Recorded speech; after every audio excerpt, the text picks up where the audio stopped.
these 2 boxes of rounds kind of get me lucky for the night, you know. You know, and you never know. But I told you, no, listen, you can buy that in the store. I says, and they're really not going to use that against you, because you can always say the reason why you are using them is to eliminate any cause of death or damage or injury to anybody else that wasn't involved.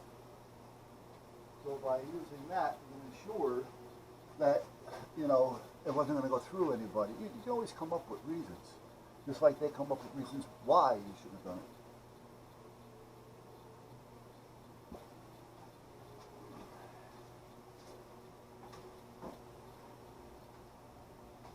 When I used to do gold card, we had to deal with criminal justice classes. I mean, that's part of it. You're giving somebody a gold card, you know, they got to have an idea what's going on. Now, a gold card was like for bounty hunters and things. See, originally a bounty hunter didn't need anything but that piece of paper that you signed for the bondsman to get you out of jail.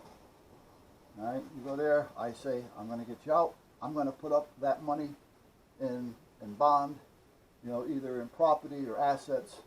You know, I have to prove when I go to the state how much money I have in assets to work with. You know, because if somebody has on $100,000 bond, you know, they may give me $10,000, but if they skip, I got to pay $100,000. So I got to have that asset sitting there at all times. So if you sign that paper saying that you are going to make it to court, you are going to be responsible for the money and all this kind of shit, you're also saying, and I'm giving you permission to do whatever you need to do to get me in court, and you know, and to pick me up, put me back in jail, whatever. So as long as the bounty hunter had that, they could basically do whatever they wanted to do. You know, if they wanted to beat the shit out of you and handcuff you to the back of the car and drag your ass to, you know, to jail. You know, I mean, I'm exaggerating, but that's how it was. You know, it was totally different. When Dr. D, the wrestler, Dave, he used to come into my store all the time. Him and the Samoans, the Iron Sheik, you know. Anyway, they come in, hang around, have coffee and stuff. But meanwhile, Dave turned bounty hunter. And they were originally, I think it was CBS. I forgot what station it was. They followed him around for a month chasing bounties. You know, in New York, Connecticut, and stuff like that. Because they were going to do a show on bounty hunters. But they decided that it was too violent for TV once they seen how it was going. And then what happens? All right, we get the bounty hunter guy there, and his wife that passed away.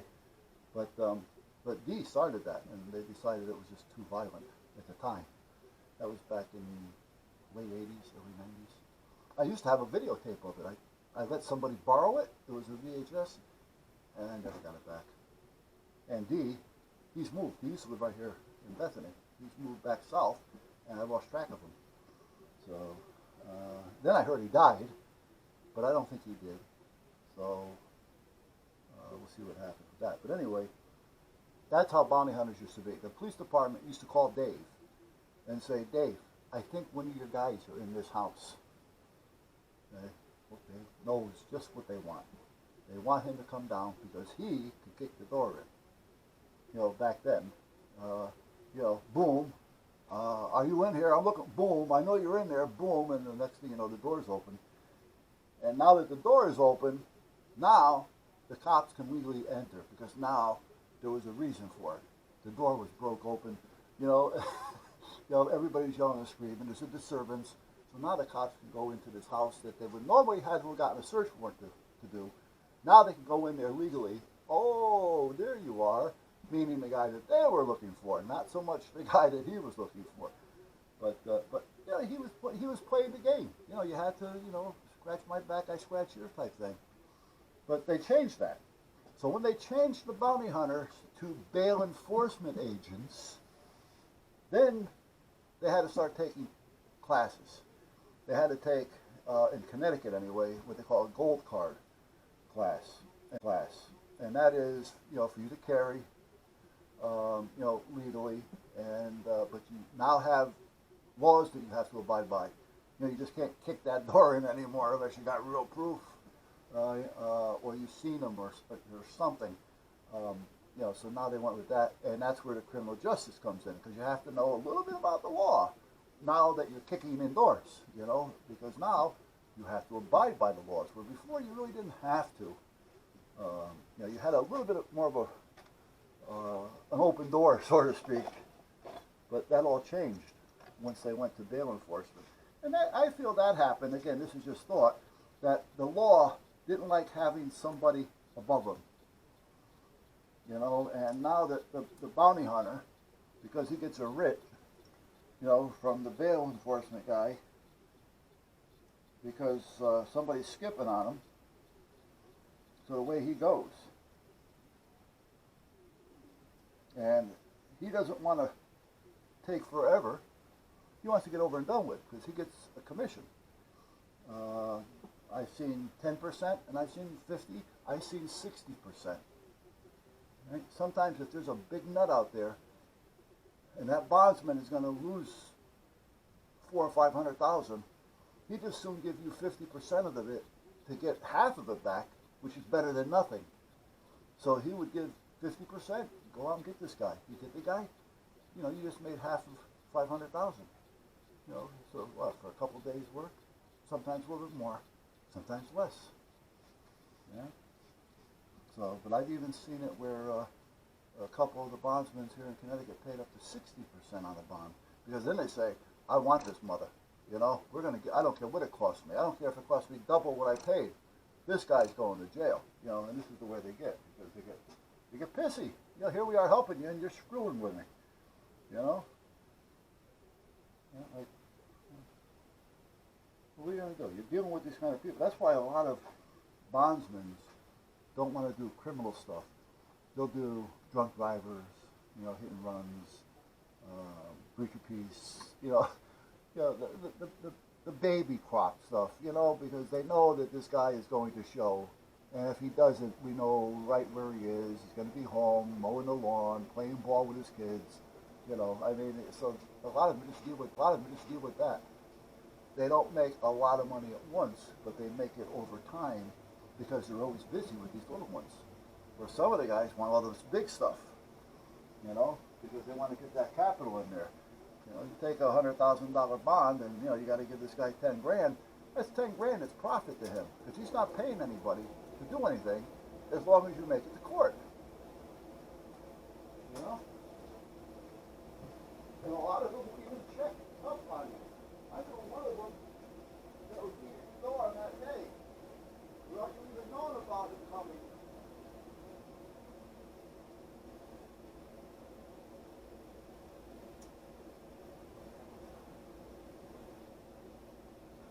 Black pencils are nice. They're a pain in the ass, because the lead's so soft that when you put a sharpener, it breaks. If you try to sharpen it by hand, it breaks.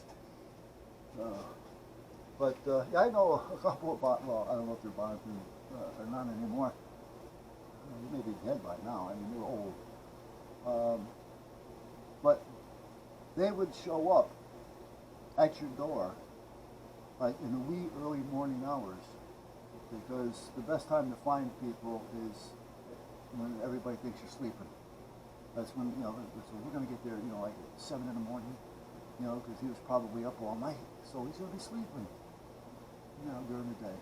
But anyway, he would go to the door. All right, George. Yeah, okay. I'm here to take you to court. Making sure that you're going to get there, So he's making his money. It's taking him a little time. However, he's not going to have to pay a bounty hunter or bail enforcement agent any money to come and get you. Now, while they're trying to get you, that money that he had to put out is tied up. They don't take it. They give you time. So, and And that's kind of how that worked. And then they'll say, well, no, I called up and postponed it. Well, oh, yeah? Well, hold on a minute. You call the courthouse and talk to the prosecutor because they know all these guys. And, did so-and-so call up and postpone and change the date? Either a yes or a no. If it's a no, he gives the guy hell. He takes him to court and he takes his bond back. As long as the guy's back in court, he can take his bond back. Here he is. I'm drawing his bond, which means now he's got to find a new bondsman or he's going to jail. Or they got to let him out on his own, on his signature. Now, what time is it anyway? I'm sitting here talking up a storm. Ow! Boy, that hurt.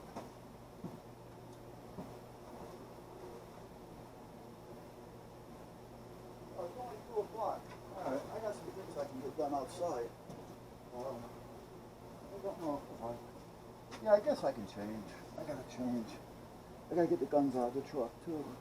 And I gotta load up my magazine. And I gotta clean this thing. Let's do that first. Let's get this out of the way. I don't want to get this filled with shit. I gotta use it.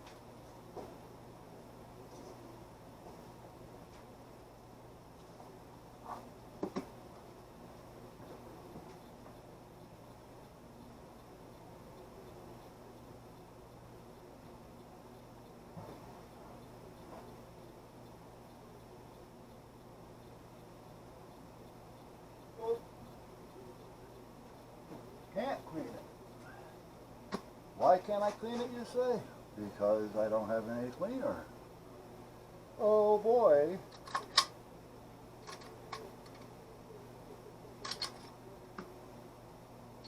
So let me do this real quick.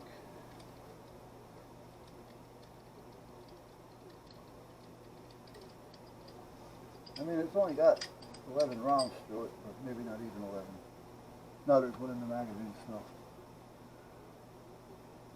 So this doesn't look dirty at all.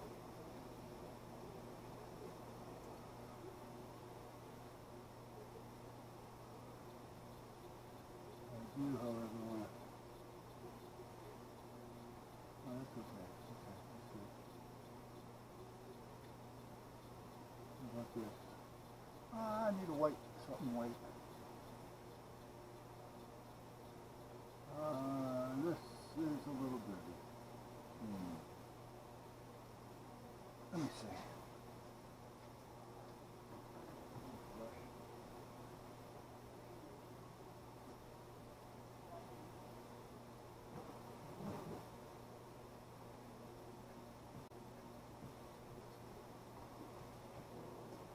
You know what it looks like? It looks like I didn't clean it last time. And that's not me.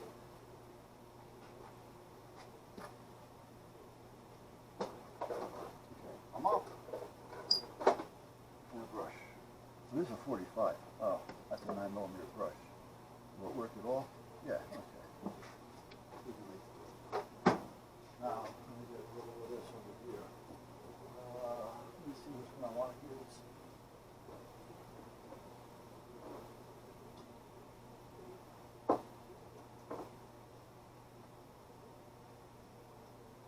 Some of these are a little greasier, and I don't want grease. It's not something that's going to bite. I don't even have any of my own food.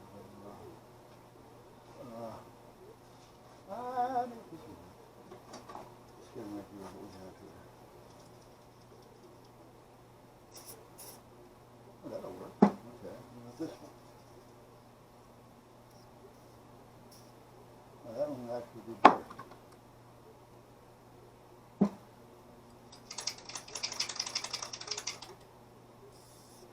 Nope, too thick. Should have known it when I heard the ball rattling. Okay, that one looks better than this one. And I see that it's soaked in a little bit better.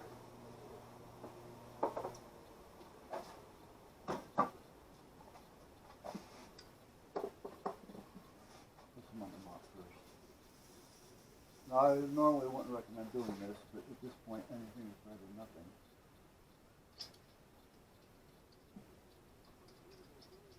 I'm I'm not going to worry about the rest of it because it does the other. I mean, it looks okay.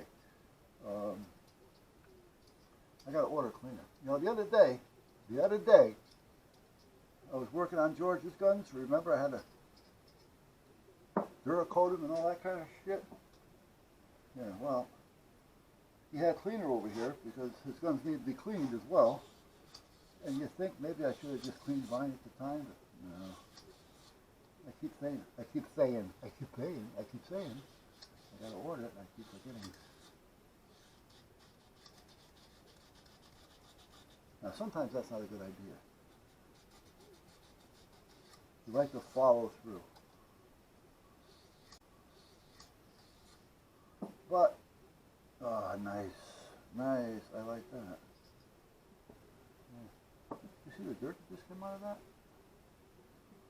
Yeah. Dirt. Now, where can I gotta clean this. I want to clean this one. I want to do it there. Because why? There's signs there, and I want to get cleaner all over the signs. Especially after I just went through all that work.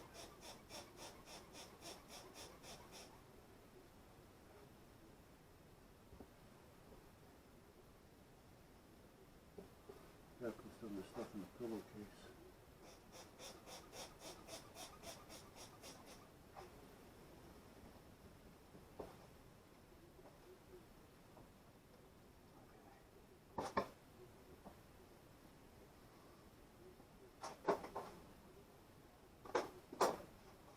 Now, I do have some of this.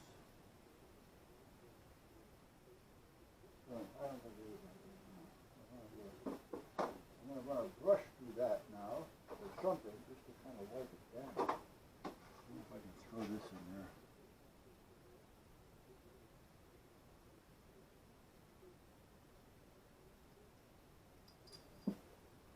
Huh? That was dirty. I knew it was dirty, just by looking at it. Now,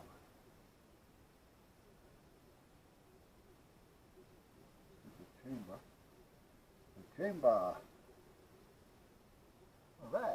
A rag, you say? Yes. Where's that?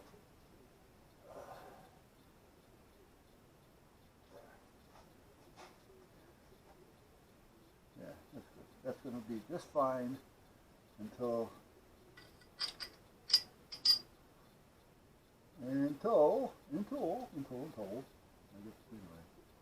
And I'll clean them all.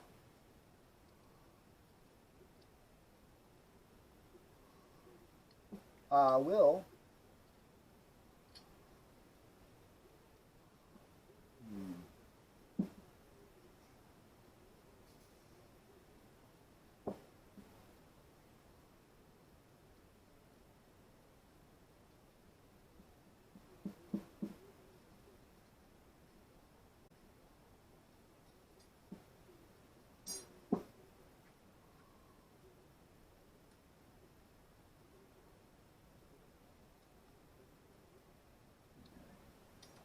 Okie George. Come on, get in there. Be nice.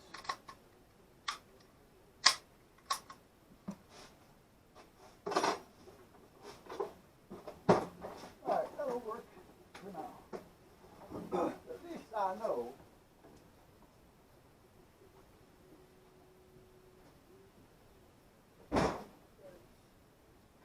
Clean to a point. We got no worry about buildup. We got a little bit of oil in there.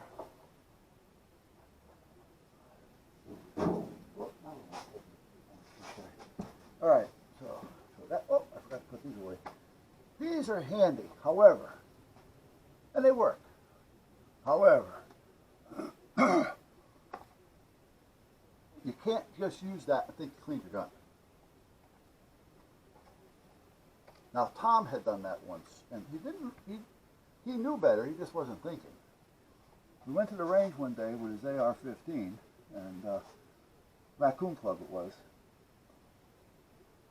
and we did shooting, and it was come time to clean. I usually wait until I get home. I don't clean it at the range as a rule, unless I'm going to be there a while.